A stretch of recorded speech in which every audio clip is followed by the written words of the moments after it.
One of my favorite things about being a part of this church is seeing how God moves in the details of people's lives, in the struggles that they're going through. And I know that many of us here today could share a story about how God met a need through the ministry of this church. Maybe God has spoken a word of encouragement to you or a word of direction when you needed it most through the messages of our pastor. Maybe one of the songs of this house has carried you through a difficult time. And many of us would even say that God has brought people into our lives through e-groups and volunteer teams. Anybody here, the support that you didn't know was possible in your life? Yes.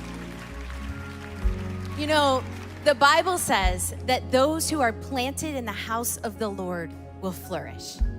So today I want to share with you one of those many stories. This is Mark, and his story is a beautiful reminder that even when life changes, God is still present and faithfully leading us. In 2019, Mark's world took a sudden turn.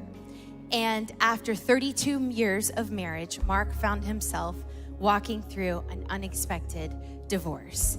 And he said overnight, he felt like the life that he'd built just looked completely different than what he had ever expected it would be. And the next years of his life would require trust in God like never before. So Mark said he searched for a new start, and God led him to our Matthews campus. And on his second Sunday at our Matthews campus, one of our volunteers remembered his name. And that simple gesture was a reminder for Mark that God saw him. And it was in that moment that he knew that he had found the community that God had specifically prepared just for him in this season of his life. So he started serving on a greeter team. And as he got connected, he discovered that there were others on his campus who were walking through similar situations. And he felt God leading him to start an e-group that was for people navigating separation and divorce. And this group became a place of healing and honesty and hope. And over time, he watched God bring restoration to so many others as well. Isn't that amazing? I want you to know that what God did for Mark is what he does for each and every one of us.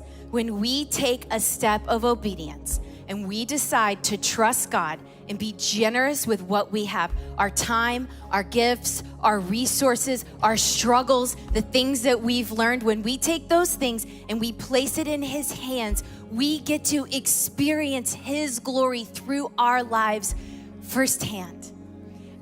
Today, God might be calling you to be generous with your time and start leading an e-group. Maybe commit in the new year, I'm gonna lead an e-group. He might be asking you to be generous with your gifts, and he wants you to start serving on an e-team here at our church. He might be calling you to take the step of faith and be generous with your finances as well.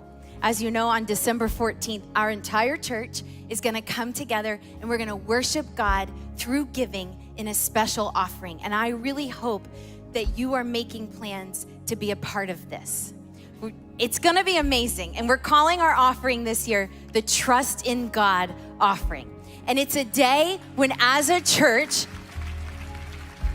it's so much fun. As a church, we come together to give sacrificially above and beyond our regular tithes and offerings. And when we do that, we're trusting that whatever we place in God's hands, he's going to multiply. We're trusting that he's gonna take my gift and your gift and the gifts of everyone who calls Elevation Church their home, and he's gonna use it, he's gonna multiply it, he's gonna do miracles, and he's gonna bring more hope and more restoration and allow us to continue spreading the gospel all around the world. And over the past 20 years of our ministry, this giving season has become one of my favorite traditions. There's nothing like watching people come and give their gift to God. It's a time where we pause and we look back with gratitude for all that God has done, and then we take time to look ahead with faith for all that he's still going to do. The Bible says that those who sow generously will also reap generously, and I believe that generosity is something that God wants for you. So will you please set aside time over the next few weeks to pray and ask God how he's calling you to be a part of this season. I believe that he's gonna speak to you. And when he does, your obedience is gonna show you greater things than you could ever imagine.